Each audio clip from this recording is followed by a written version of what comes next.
शिक्षा विभाग को पता ही नहीं है कि कितने शिक्षक हैं और कितने पद खाली हैं। मंत्री मिथिलेश तिवारी ने खोली अपने ही विभाग की पोल। नमस्कार, मैं हूं फरीदा गजर और इस वक्त आप जुड़े हुए हैं एक न्यूज 24 के साथ। देखिए, बिहार में टीआरई 4 शिक्षक भर्ती का इंतजार कर रहे लाखों अभ्यर्थियों के लिए बड़ी खबर सामने आ चुकी है।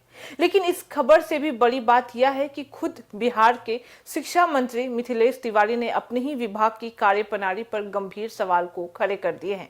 देखिए, मंत्री ने ऐसा खुलासा किया है कि जिसने शिक्षा व्यवस्था को लेकर नई बहस को फिर से छेड़ दिया है।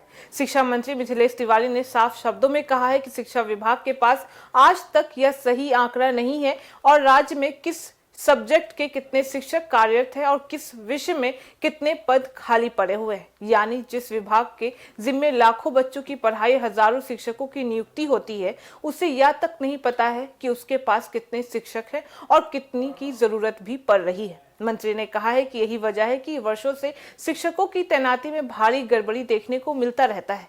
कई स्कूलों में एक ही सब्जेक्ट के कई शिक्षक मौजूद होते हैं, जबकि हजारों स्कूल में ऐसे हैं जहां पे सब्जेक्ट के एक शिक्षक भी मौजूद नहीं है। उन्होंने उदाहरण देते हुए कहा है कि अगर किसी विषय के 9,000 शिक्षक हैं और राज्य में उस विषय को पढ़ाने वाले करीब 8,000 स्कूल है, तो हर स्कूल में कम से कम एक शिक्षक होना ही चाहिए। लेकिन वास्तविकता यह है कि हजारों स्कूल ऐसे हैं जहां उस विषय के एक भी शिक्षक मौजूद नहीं है। ऐसे में सवाल उठता है कि आखिर बाकी शिक्षक कहां तैनात किए जा रहे हैं। जी हाँ, शिक्षा मंत्री ने माना है कि बिना सही आंकड़ों के ही बहाली और पदस्थापन की प्रक्रिया चलती रहती है, जिसका परिणाम आज सामने आ चुका है। उन्होंने कहा है कि यह स्थिति चिंताजनक है और इसे सुधारने के लिए विभाग बड़े स्तर पर काम भी कर रहा है। मिथिलेश तिवारी ने बताया है कि उनके पदभार संभालने के बाद से ही शिक्षकों के युक्तिकरण यानी सही जगह पर सही शिक्षक की तैनाती की प्रक्रिया भी शुरू कर दी गई है। अगले 4 से 5 दिनों में इस काम को पूरा करने का लक्ष्य भी रखा गया है।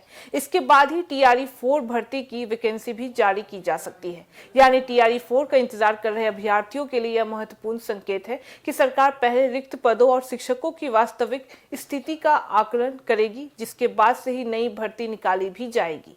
बता दें कि मंत्री ने यह भी स्पष्ट किया है कि इस बार केवल उन्हीं विषयों में नियुक्तियां होंगी जहां वास्तव में शिक्षकों की कमी भी रह रही है। सरकार का उद्देश्य सिर्फ भर्ती निकालना नहीं है, बल्कि स्कूलों की जरूरत के अनुसार शिक्षकों की उपलब्धता सुनिश्चित करना भी है। बता दें कि महिला शिक्षकों को भी लेकर बड़ा संकेत दे दिया गया है। शिक्षा मंत्री ने कहा है कि सरकार कोशिश करेगी कि महिला शिक्षकों को उनके घर के नजदीक ही पद स्थापित भी किया जाए, ताकि वे पारिवारिक जिम्मेदारियों के साथ साथ बेहतर ढंग से शिक्षा कार्य में महत्वपूर्ण भूमिका निभा सके। बता दें कि उन्होंने वर्तमान व्यवस्था पर तंज कसते हुए कहा है कि केवल स्कूल पहुंचकर फोटो खिंचाने और पोर्टल पर अपलोड करने से शिक्षा व्यवस्था नहीं सुधर सकती है। असली सुधार तभी होगा जब शिक्षक संतुष्ट होंगे और स्कूलों में सही तरीके से पढ़ाई भी की जाएगी। बता दें, फिलहाल शिक्षा मंत्री का यह बयान बिहार की शिक्षा व्यवस्था पर बड़े सवाल को भी खड़ा कर रहा है। साथ ही यह संकेत भी दे रहा है कि टीआरई 4 भर्ती से पहले विभाग में बड़े स्तर पर बदलाव भी देखने को मिल सकता है। लेकिन जब शिक्षा विभाग को ही अपने शिक्षकों का पूरा हिसाब ना हो, तो व्यवस्था पर सवाल उठना भी स्वाभाविक है। और जब इन्हीं सवालों के जवाब का इंतजार लाखों अभ्यर्थियों को भी कई दिनों से कर रहे हैं। तो फिलहाल इस खबर में बस इतना ही। बाकी इस मामले पे आपकी क्या राय है, आप हमें कमेंट करके जरूर बताएं। ऐसी तमाम खबरों के लिए देखते रहिए न्यूज 24। हर खबर सबसे पहले सबसे सटीक। वीडियो को लाइक करें, शेयर करें, चैनल को सब्सक्राइब करना ना भूलें।